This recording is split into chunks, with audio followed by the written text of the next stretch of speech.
Hi, we're back for part 4 of our 3-part series working on our Smith Wesson 10-7.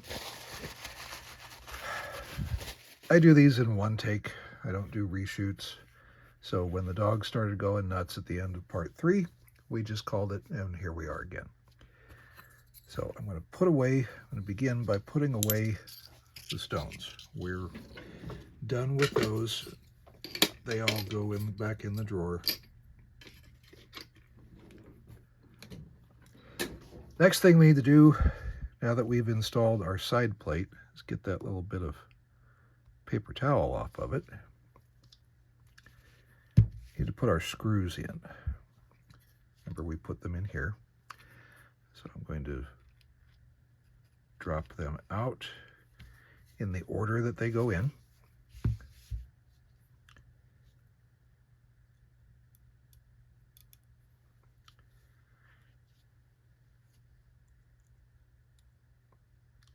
We're not ready to put that one in yet, so it's going to go back in the container.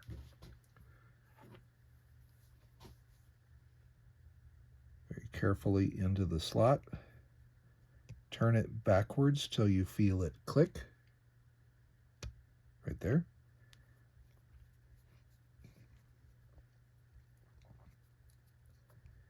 And then we'll just gently snug it in.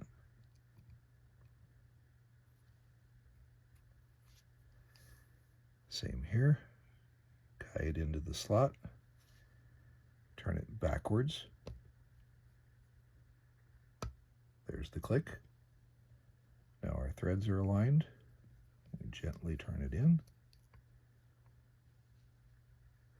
Not really giving these a lot of force, just snugging them. That's it.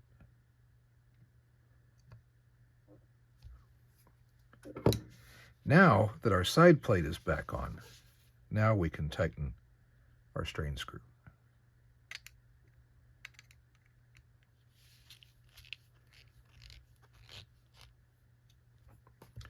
And we can do some basic function tests. We can't get a good reading on the trigger pull because our cylinder isn't in yet, but we can see if it works. So we'll pull back. Remember, we talked about the hammer block. Double action works. Single action works. And here is a test that I forgot to include in the first video, but that you really should do. Testing for push-off. We're going to cock the hammer. Not going to go anywhere near the trigger.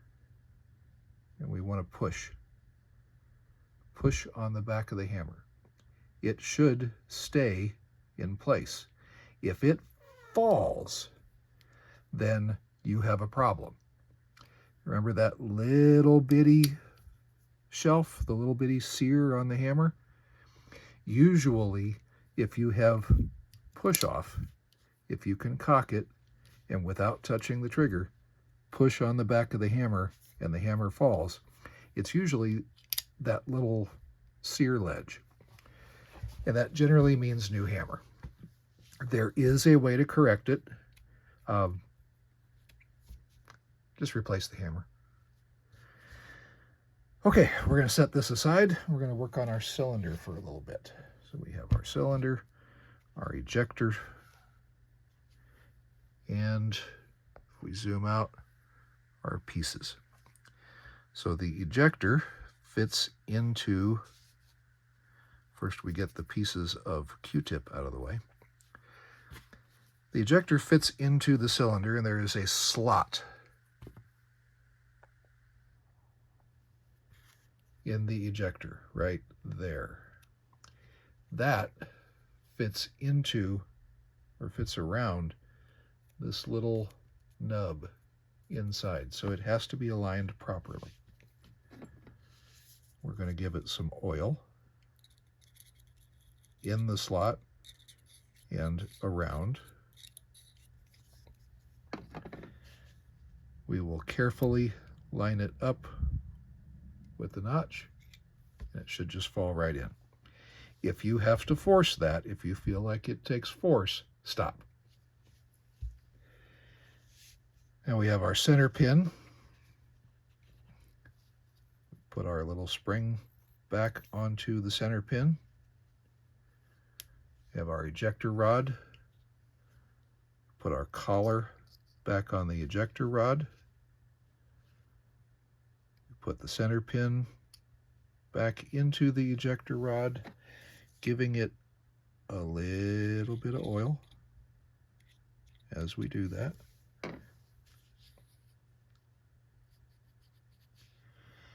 And then we put our ejector spring back onto the collar. Now we need our 3 empty cases again. Empty, empty, empty. These are to support the ejector star. We go in, and remember, left-hand thread. So you push and turn to the left to tighten.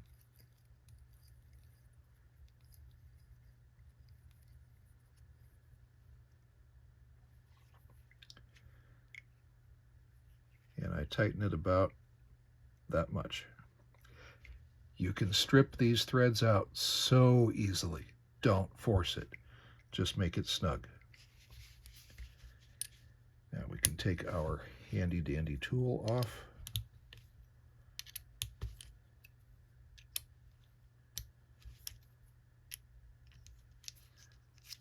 We're done with it.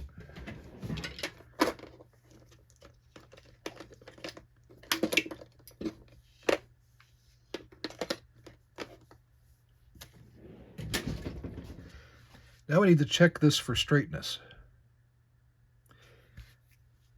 This piece can bend, but usually where you have an issue is where the ejector and the ejector rod thread together. So there is a jig we're going to use for that.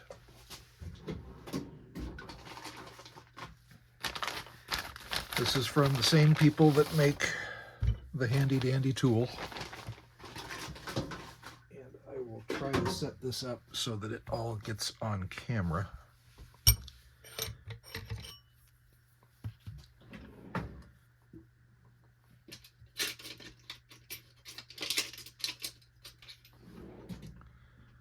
So there is a, let me zoom out a little bit more. There's a piece back here. Slides back. There is a little collar right here. There's the dog. Collar fits on here and fits into the cylinder.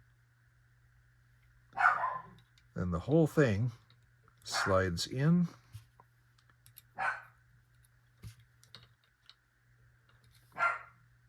The center pin goes into a hole in the end of this piece.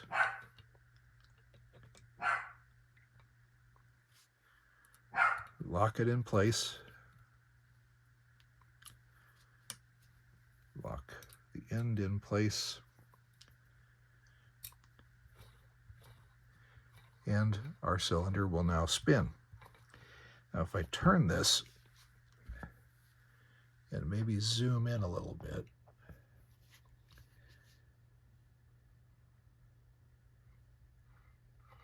you can see there's a wobble here. We want to get rid of that, because what will happen is, because of that wobble, the ejector rod will go and as you're trying to pull the trigger. I wasn't talking to you, hush.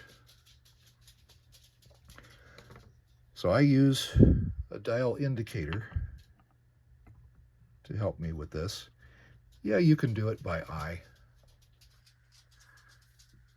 This helps me be a little more exact.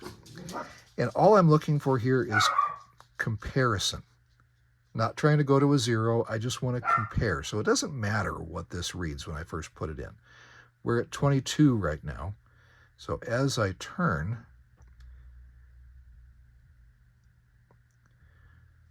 We go down to a low of just under 5, and then we come back to 22.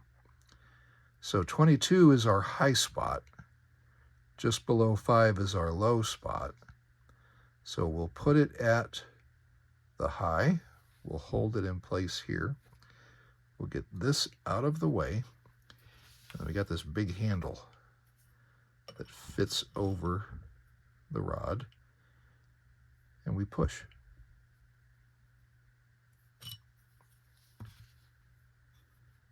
Now we'll bring this back. It's going to give us a different reading because I just pulled it off. Oh, hey, it came to 22 again. That's neat.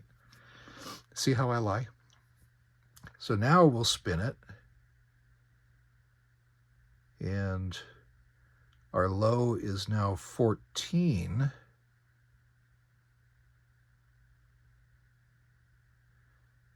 And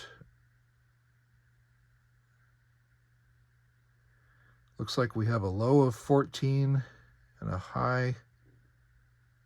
Oh, let me reset that and start over again.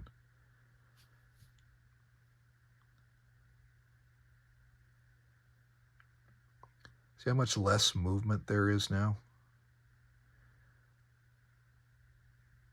So there's an interesting little jump right there. I think that's a little bit of a burr.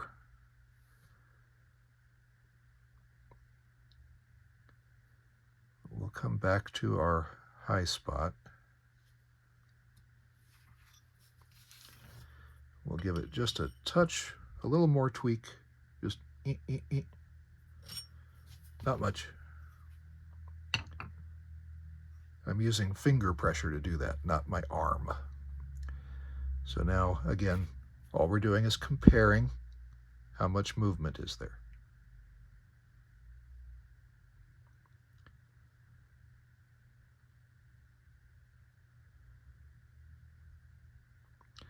Looks like I didn't really do anything, so we'll come back to our high spot.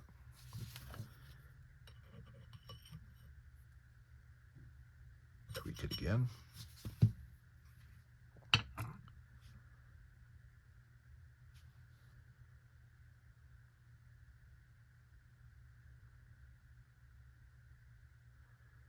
Okay, we've gone from 20-something down to about 5. Somewhere along in here, if you really want to make it to 0, you're going to have to start marking the rod so that you don't just go from one to the other. You're going to want to make sure that you've marked the rod and you're always going in the same direction. So we have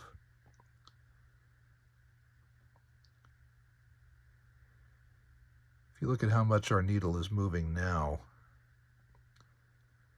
we've only got 3/1000 to run out. I could chase that for the next hour. So that's good. We're going to leave it there.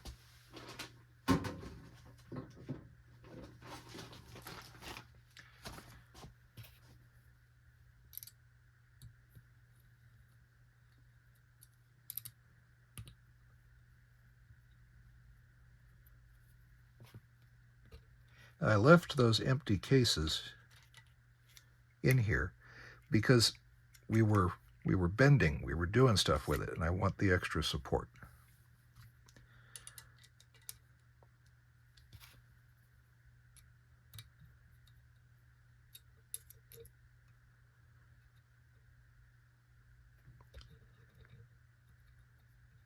Just in case anybody's wondering, I paid for everything that we have here.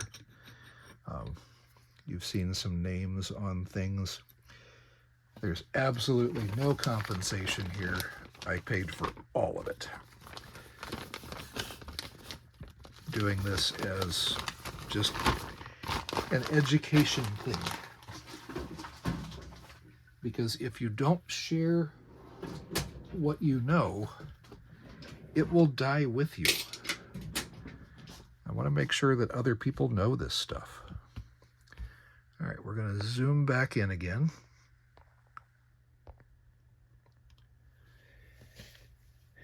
And now we're going to check our yoke. A couple things that we're going to check here. The first, remember in the first video, this was really difficult to move and hard to get out. What I want to find out now is, does it move easier? Yes, it does. And it also slides in and out. Hey, isn't that handy? So our next check is this shoulder right here and how it bears against the frame. It should be exactly up against the frame right there. You shouldn't have a lot of drag, but it also should be right there. If it's not, what you can do is put a shim here that will move the whole thing out and correct that. But in our case, we're good. So now we want to check the alignment of our yoke barrel. We do that with a pin gauge. So when everything is aligned, this gauge, that little end, will actually fall into the hole there. So what we want is for it to end up, come on, you can do it. It's because you're watching.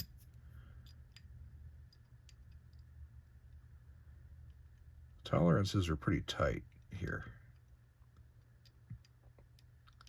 All right, and what the hell am I doing wrong? Okay, what I was doing wrong is I was doing it with my left hand. So anyway, it fits into that little hole if things are aligned properly. So we put the gauge into our yoke, make sure that it moves. Put our yoke back in, make sure it's closed, and nope, we're not going into the hole. So I'm going to cheat here for a second, and I'm going to use the magnifying glass to see how we are aligning. And I know, oh, well, maybe you can kind of see this. But what I'm seeing is we're not that far off, and our yoke needs to move that way. So I have a wedge here. I'll put the wedge in, flat side against the top of the frame. We'll just give it a little push.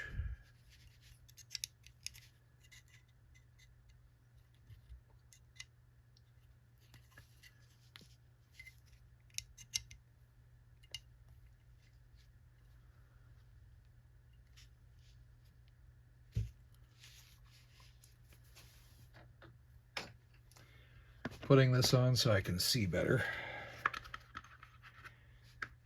It sucks getting old.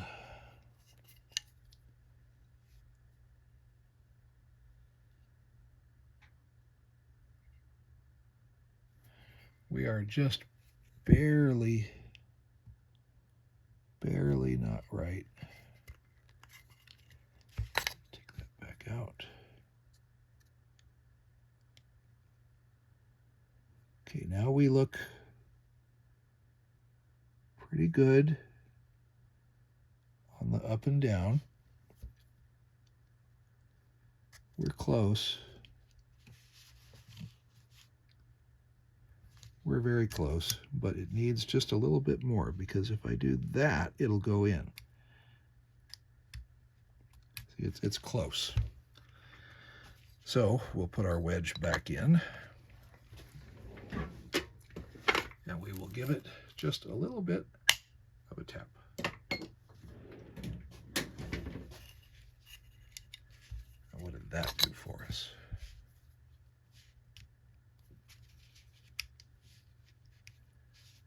still have to pull just a touch. So we'll give it another tap. Now I'm leaving the gauge in there. That supports the barrel, the yoke barrel, not the barrel, the yoke barrel. Leaving the gauge there is important because you don't want to collapse the side of the yoke barrel. So we'll give it a little wacka-wacka. We'll take it back out. We'll take it back out. There we go. Go slow. Go slow. Don't try to do everything in one motion.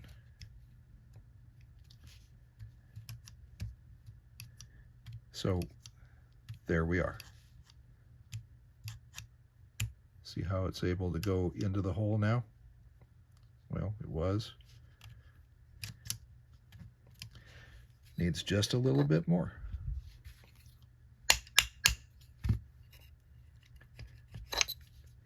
It is entirely possible to go too far with this.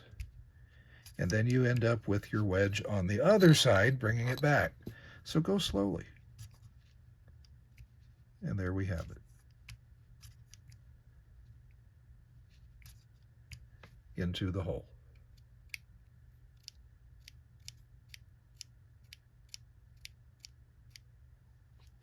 So now our yoke is aligned. Our ejector rod is straight.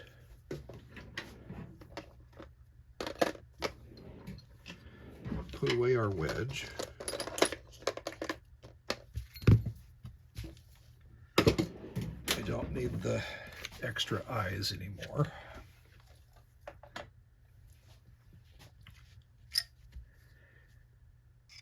How do we spin?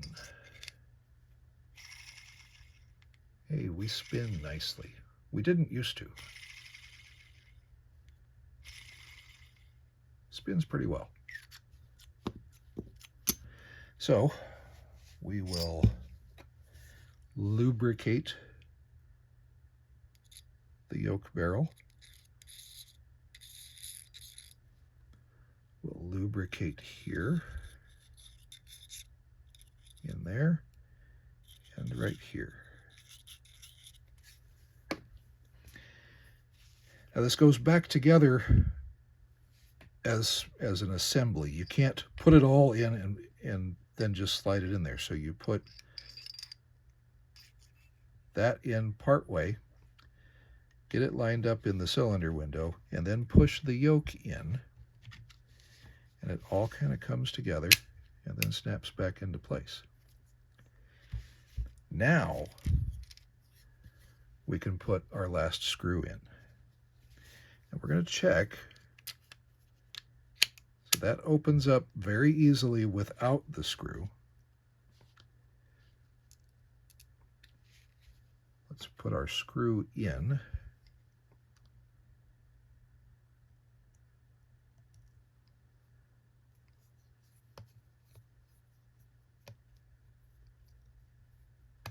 There's the click.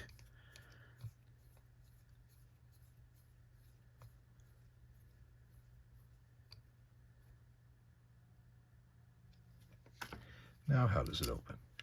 Okay, the screw was in the right place. It was just munged up with nastiness.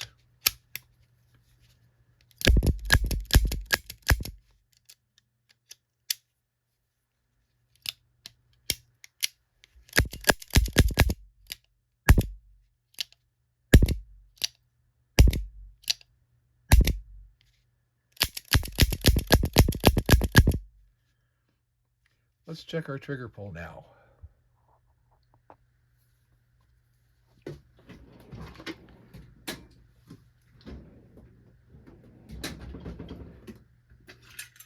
So we started with 72 ounces of hammer tension.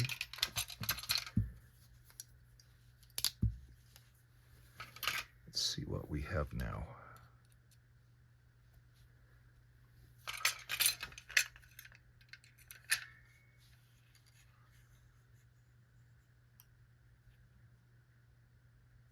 I'm going to move this so you can see the scale. So now we have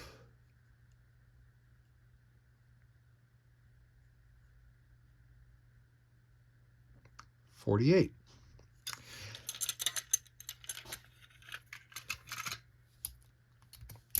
And let's try our trigger pull. So once again, this finger does not move the trigger at all. It just provides a reference point so that I'm always pulling from the same spot on the trigger.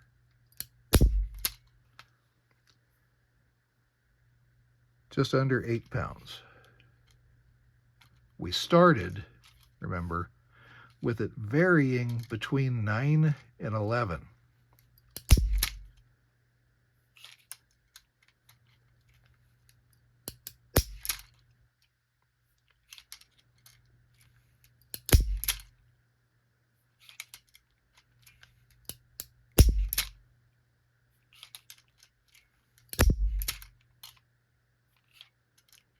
So now I have, I'll do that again. So there's 1, 2. What I'm getting here is 6.5 with the occasional jump up to 7.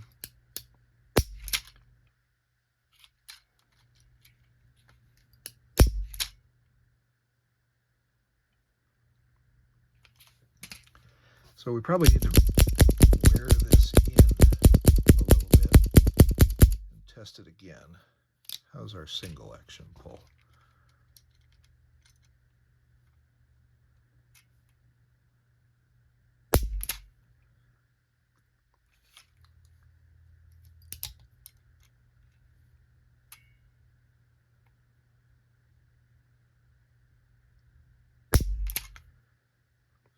Our single action pull is just over 3. We started with 6.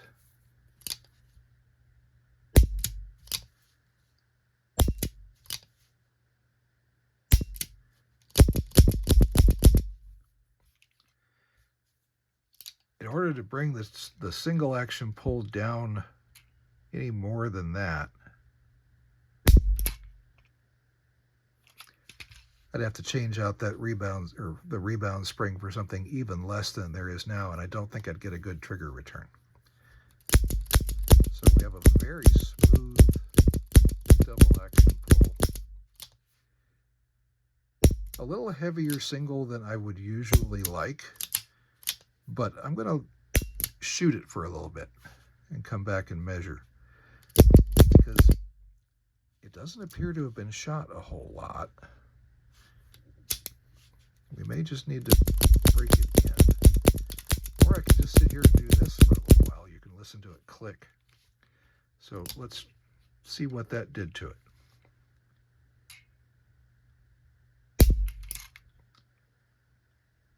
That was 3.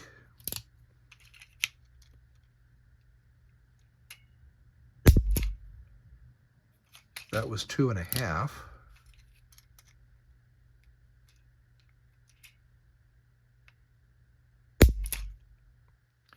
That was 3.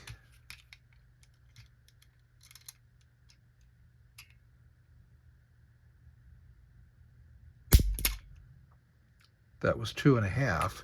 So using it, working the action, is affecting it.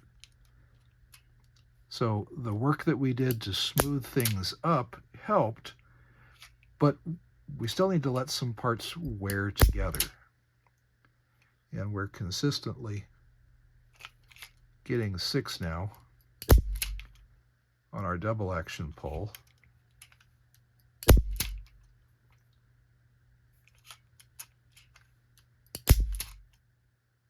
Now there's a 6.5. And back to 6. So remember, when we first started testing this, it was at 8. And just doing this to it has improved it.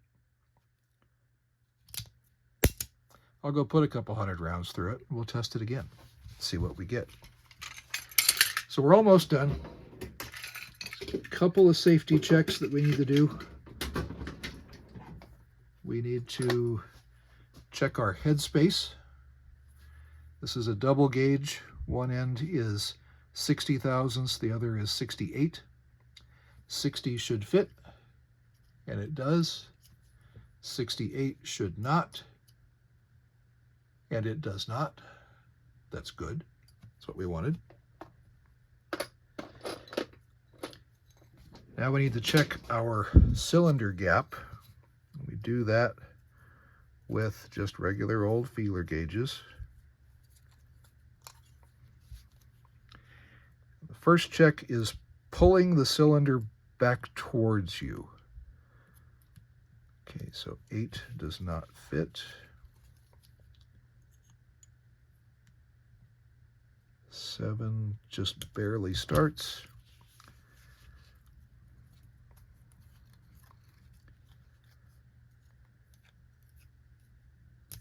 And there we are. So 6 thousandths pulling the cylinder back. So what is it if we push the cylinder forward?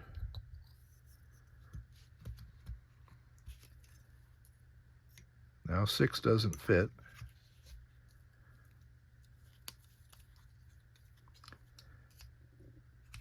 Five doesn't fit.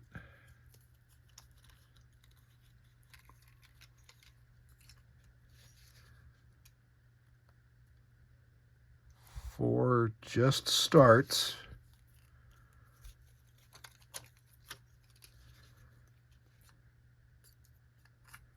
And 3 goes in.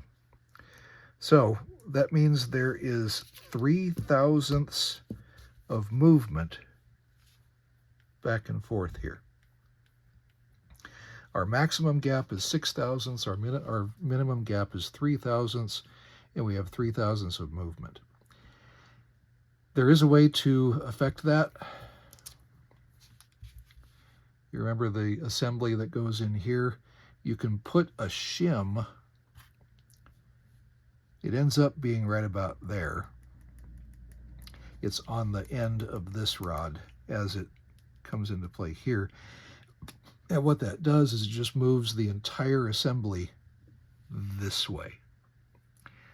The smallest shim that I have is 2 thousandths, which would take me down to only 1 thousandths of movement back and forth this way. That may not be enough, because there needs to be a little bit of looseness in there so that things can move. So I'm going to try it the way it is. If I end up seeing scrape marks here, when the fouling builds up while it's being shot, if there are scrape marks in that from the end of the barrel here, that's going to tell me I need to increase the minimum gap by putting the shim in. So what I would probably do then is cut the end of the yoke back 1 thousandth, which would actually increase the movements from 3 thousandths that I have now to 4 thousandths. And then I would put in a 2 thousandth shim, so the end result is that I have 2 thousandths of movement instead of 1 thousandth of movement, and that should change that minimum gap of 3 thousandths up to 4. Hope that all made sense. But I think we are ready now for a trip to the range. We just need to put our stocks back on, and I'm going to add a piece because I like them. Going to add a Pachmayr grip adapter.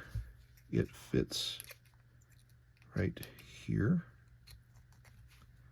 and it fills in that gap. So we put our stock on, slide it around the adapter, put this one on, slide it around the adapter. The sandwich of the stock panels and the grip frame act on those little tabs that stick out of this and hold the whole thing together. Oh, what a good example. This screwdriver is too wide. It will dig into the escutcheon inside of there. So I need to use a narrower screwdriver to do this.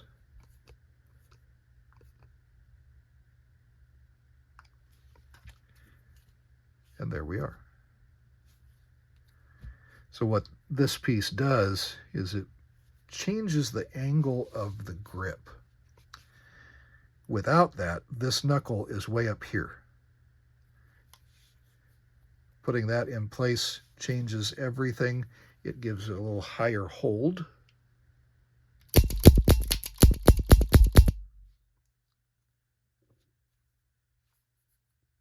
And makes it bigger this way. So you have more to hold on to, but without making it bigger this way. So there we are.